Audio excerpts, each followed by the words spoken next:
Hello, আসসালামু আলাইকুম। আমি হৃদয় আহমেদ। আপনারা দেখছেন হৃদয় গ্রাফিক স্কুল। তো হৃদয় গ্রাফিক স্কুলে আজকে নতুন একটি পর্ব নিয়ে আপনাদের সামনে আবার হাজির হলাম। আজকের এই পর্বতে দেখব হাতে আর্ট করা একটা ডিজাইন কিভাবে ভেক্টরাইজ করবেন। ভেক্টরাইজ হলো গিয়ে ইলাস্ট্রেটরে করা যে কোনো ডিজাইনই ভেক্টর ডিজাইন। যেই ডিজাইনটাই আপনি ইলাস্ট্রেটরে করবেন সেটাই হলো গিয়ে ভেক্টর ডিজাইন। আমাদের কাছে এখন হাতে আর্ট করা একটা ইমেজ আছে, এটাকে আমরা এখন ভেক্টরাইজ করব, মানে ইলাস্ট্রেটরে এটাকে আর্ট করব। এটাকে আমি নিজে হাতে আর্ট করছি। কিভাবে হাতে আর্ট করবেন ডিজাইন, এটা নিয়ে আবার পরে একটা ভিডিও বানাবো। তো এই হাতে আর্ট করা ছবিটা আমি ডেসক্রিপশনে দিয়ে দেবো। ডেসক্রিপশনে দেওয়ার লিঙ্ক থেকে আপনারা এই হাতে আর্ট করা ছবিটাকে ডাউনলোড করে নেবেন। ডেসক্রিপশনে আমি একটা ফেসবুক গ্রুপের লিঙ্ক দিয়ে দেবো। ওই ফেসবুক গ্রুপে এটা পোস্ট করা থাকবে, সেখান থেকে নিয়ে নেবেন। এবং প্রতিটা ভিডিওরই কিন্তু সোর্স ইমেজগুলো কিন্তু ওই গ্রুপেই থাকে, তো ওই গ্রুপেও জয়েন হয়ে নেবেন। ওই গ্রুপে সব ধরনের যতগুলো ভিডিও আছে এখন পর্যন্ত, সবগুলো ভিডিওর যত সোর্স ফাইলগুলো আছে, যত ইমেজ আছে, যত ফাইল আছে আর কি, সবগুলোই ওই গ্রুপের ভিতর পোস্ট করা আছে। তো যার যেটা লাগবে আপনারা সবাই ওই গ্রুপ থেকে নিয়ে নেবেন এবং ওই গ্রুপে অ্যাড হয়ে নেবেন। তো চলুন শুরু করি।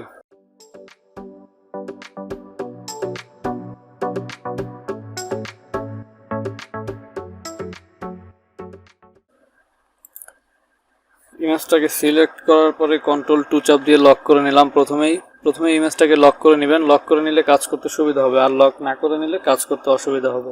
লক করে নেওয়ার পরে অল্টার চেপে ধরে মাউসের চাকা ঘোরালে এটা জুম হবে, অল্টার চেপে ধরে মাউসের চাকা উল্টো দিকে ঘোরালে আবার জুম আউট হবে। তো এটাকে আর্ট করার জন্য শুরুতেই চলে যাচ্ছি পেন টুলে। পেন টুল থেকে যে কোনো এক জায়গা থেকেই শুরু করতে পারেন পেন টুল দিয়ে। তো আমি এইখান থেকে শুরু করতেছি। ভুল হলে কন্ট্রোল-Z চাপ দিবেন। আশা করি পেন টুল নিয়ে আপনাদের আর কোনো সমস্যা নাই, কারণ আমি পেন টুল নিয়ে অলরেডি অনেক বড় একটা ডিটেলসে ভিডিও দিয়েছি। যদি কেউ না দেখে থাকেন সেটা একটু দেখে নেবেন। Pen tool all about pen টুলের ভিডিওটা, ওইটা দেখলে পেন টুল নিয়ে আর কোনো সমস্যা থাকবে না। আর পেন টুল কিন্তু আপনাদের শিখতেই হবে। ডিজাইন করতে গেলে পেন টুলের কোনো বিকল্প নাই। পেন টুল আপনাদের শিখতেই হবে, এবং পেন টুল পারলে যে কোনো ডিজাইনই আপনি করতে পারবেন। তো কন্ট্রোল চেপে ধরে এই পয়েন্টটাকে এখান থেকে একটু সরিয়ে দিচ্ছি। ওকে, অল্টার চেপে ধরে হ্যান্ডেলগুলোকে ছোট করে দিচ্ছি।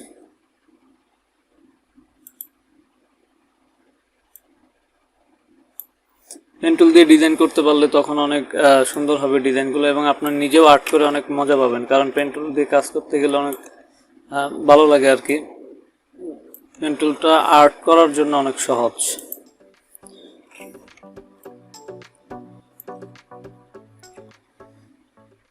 তবে পেন টুলটাকে পুরোপুরিভাবে আয়ত্তে আনার জন্য আপনাকে অনেকটা সময় দিতে হবে।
তো যেখান থেকে শুরু করেছিলাম ওখানে আবার শেষ করে দিলাম।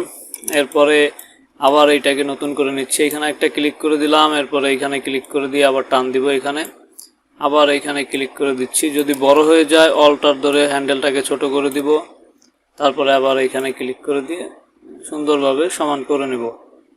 পেন টুল দিয়ে ডিজাইন করা খুবই সহজ, সব সময় চেষ্টা করবেন পেন টুল ব্যবহার করার জন্য। ওকে, এইখানে আমি মনে হয় আরেকটু করলে ভালো হতো। এখানে তো দুইটা পা থাকবে, দুইটা পায়ের মাঝখানে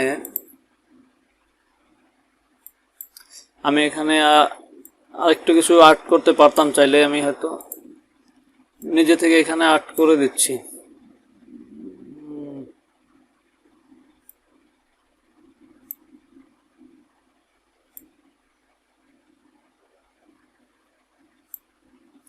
এই টাইপের কিছু একটা থাকলে হয়তো ভালো হতো, কারণ দুইটা পা ক্লিয়ার বোঝা যাইতো। যাই হোক, নিজের মতো করে আর্ট করে নেবেন। কোথাও ভুল থাকলে একটু অ্যাড করে দিবেন, আর কোথাও বেশি থাকলে একটু মাইনাস করবেন। ধীরে ধীরে আইডিয়া চলে আসবে কোথায় কি দেওয়া লাগবে, কোথায় কি না দেওয়া লাগবে। এর জন্য প্রচুর পরিমাণে প্র্যাকটিস করতে হবে এবং নিজে থেকে টুকটাক জিনিস আর্ট করার চেষ্টা করবেন, তাহলে ধীরে ধীরে আর্টটাও হয়ে যাবে। তো এখানে পাতা, মূলত পাতাটা আমি আসলে পেন টুল দিয়ে আর্ট করে দিচ্ছি। পেন টুল দিয়ে পাতা আর্ট করাও খুবই সহজ। 2-3টা ক্লিকের মাধ্যমে সুন্দর সুন্দর পাতা আর্ট করে ফেলা যায়।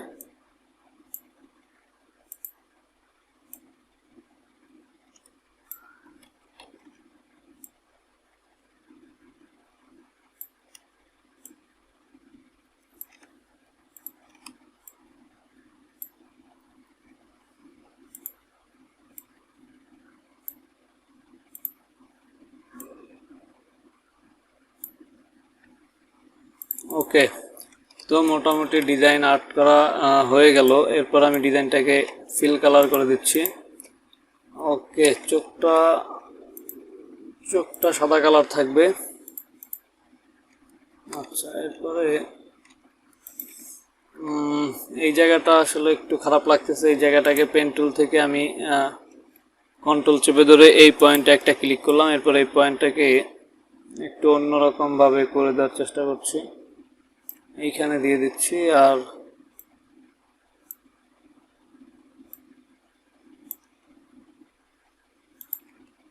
এখন কেমন লাগতেছে? এখন মোটামুটি ভালো লাগতেছে।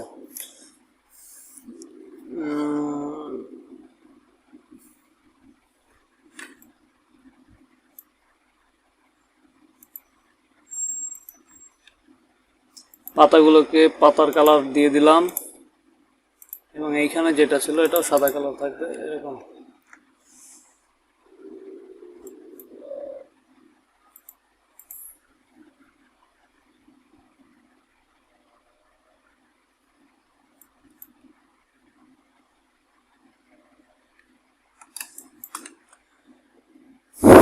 ওকে, তো মোটামুটি খারাপ না, ভালোই লাগতেছে। পুরোটাকে সিলেক্ট করলাম, শেপ বিল্ডার থেকে অল্টার ধরে হোয়াইট কালারটা কেটে দিব। এইখানে হোয়াইট কালারটা কেটে দিবেন, চোখের জায়গাটা ফাঁকা থাকবে আর কি, ওই জায়গাতে কোনো কিছু রাখার দরকার নাই। এখন ডিজাইন কমপ্লিট। কন্ট্রোল অল্টার 2 চাপ দিয়ে নিচের ছবিটাকে আনলক করে নিলাম। এটাকে পাশে রাখি এবং এটাকে এই পাশে রাখতেছি। এখন শুধু কোম্পানির নামটা লিখে দিতে হবে। তো কোম্পানির নাম টাইপ টুলে গেলাম, টাইপ টুল থেকে ক্লিক করে কোম্পানির নাম কি ছিল, ইগল, তাই না? ওকে, ইগল লেখার পরে ইগলটা এখানে রেখে ক্যারেক্টারে চলে গেলাম। ক্যারেক্টার থেকে ড্রপ ডাউন আইকনে ক্লিক করে ফন্ট স্টাইলটা চেঞ্জ করব অবশ্যই, কারণ ওই স্টাইলটা ভালো লাগতেছিল না। আর একটু মোটা করে দিচ্ছি উইডথটাকে। এই টাইপ টুল, ক্যারেক্টার প্যালেট, এগুলো নিয়েও কিন্তু ভিডিও বানানো আছে, অনেক সুন্দরভাবে ওখানে বুঝিয়ে দেওয়া আছে টাইপ টুল কীভাবে কাজ করে, টাইপ টুলের টোটাল টুলসগুলো এবং ক্যারেক্টার, প্যারাগ্রাফ, এগুলো নিয়ে ভিডিও বানানো আছে। তো তারপর আমি এই ভিডিওতে আরেকটু বলে দিচ্ছি। আসলে টাইপ টুল থেকে একটা ক্লিক করেই আমি এখানে লিখে নিয়েছি। টাইপ টুল থেকে আপনি যেখানেই ক্লিক করবেন ওইখান থেকেই আপনার লেখাটা শুরু। তো এরপরে আপনারা এখানে আমি এটা লিখে নিলাম। মনে করেন টাইপ টুল থেকে একটা ক্লিক করলাম, তারপর আপনি যা লিখবেন সেটাই এখানে লেখা হয়ে যাবে। তো টাইপ টুল থেকে ইগল লিখে নিলাম। এরপরে শিফট চেপে ধরে এটাকে বড় করে নিলাম, প্রয়োজন মতো করে বড় করে নিয়েছি। আমি আর একটু ছোট করে দিচ্ছি এভাবে।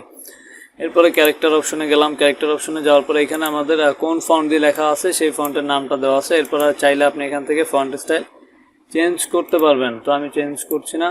এরপরে কাস্টমে গিয়ে আপনি এখান থেকে মোটা চিকন এগুলো করতে পারবেন, অথবা এই যে টি এর মতো আইকন আছে এইখানে ক্লিক করেও কিন্তু উইডথটা বাড়ানো যাবে। যত বাড়াবেন তত মোটা হবে, আর যত কমাবেন তত চিকন হবে।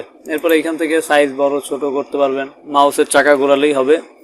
এখান থেকে ক্যারেক্টার স্পেসিংটা বড় ছোট করতে পারবেন। তো এগুলো আসলে এখন লাগবে না, আমি এখানে 0 রেখে এন্টার চাপ দিচ্ছি এবং ফন্টটাকে আরেকটু ছোট করব, মেবি আরেকটু ছোট করে দিলাম। ওকে, এরপরে কি আছে, স্কাই।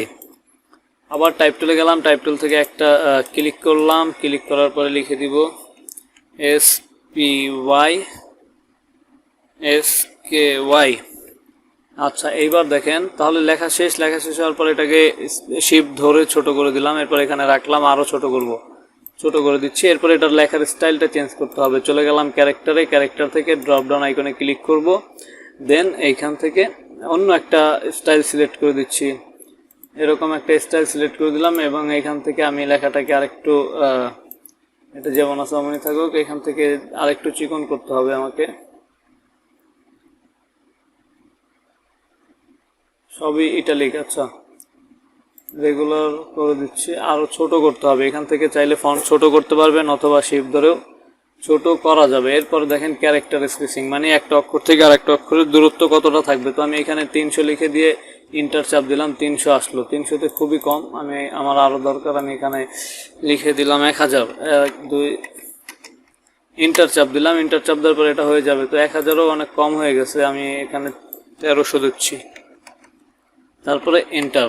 ওকে, এখন মোটামুটি ঠিক আছে। এটাকে আমি এরকম জায়গাতে রাখলাম। তো এই হলো মোটামুটি কমপ্লিট। এখানে যেরকম ছিল সেমভাবে বানিয়ে নিলাম। এরপর আমি এটাকে ডিলিট করে দিচ্ছি, এটা আর দরকার নাই, ডিলিট করে দিলাম। ওই ইমেজটা কিন্তু ভিডিও ডেসক্রিপশনে দেওয়া থাকবে, আপনারা সেখান থেকে ডাউনলোড করে নেবেন। তো ইমেজটাকে এইখানে রাখলাম, রাখার পরে পুরো ছবিটাকে, শুধু লোগোটাকে অল্টার ধরে আরেকটা কপি করে নিলাম। কপি করে নিয়ে রাইট ক্লিক করে গ্রুপ করে দিলাম। গ্রুপ করে দিয়ে শিফট ধরে এটাকে বড় করছি। বড় করার পরে এইখানে রাখবো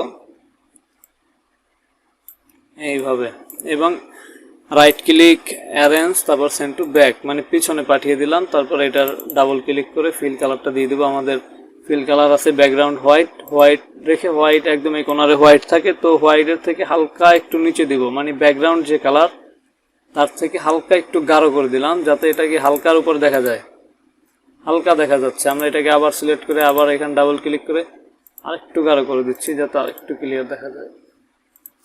হ্যাঁ, এবার মোটামুটি ঠিক আছে। এরপরে আরেকটু কমাইতে হবে, বেশি হয়ে গেছে।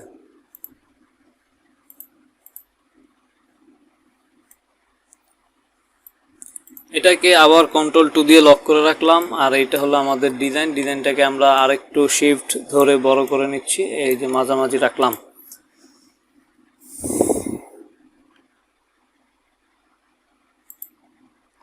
সেভ করার নিয়মটা আমি বলে দিচ্ছি। ফাইল থেকে এক্সপোর্ট অ্যাজ, এরপর এখানে জেপিজি সিলেক্ট করে দিবেন।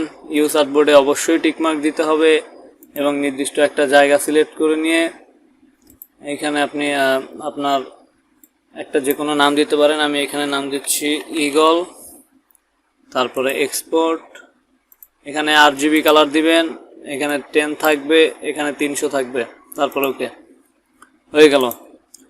তো যারা বুঝতে পারেন নাই তারা ভিডিওটা আরেকবার শুরু থেকে দেখতে থাকেন এবং ধীরে ধীরে দেখেন, অল্প একটু করেন এবং ইমেজটা পেয়ে যাবেন ভিডিও ডেসক্রিপশনে। আর হাতে কিভাবে আর্ট করতে হয় সে নিয়ে আমি পরবর্তীতে আবার আলোচনা করব।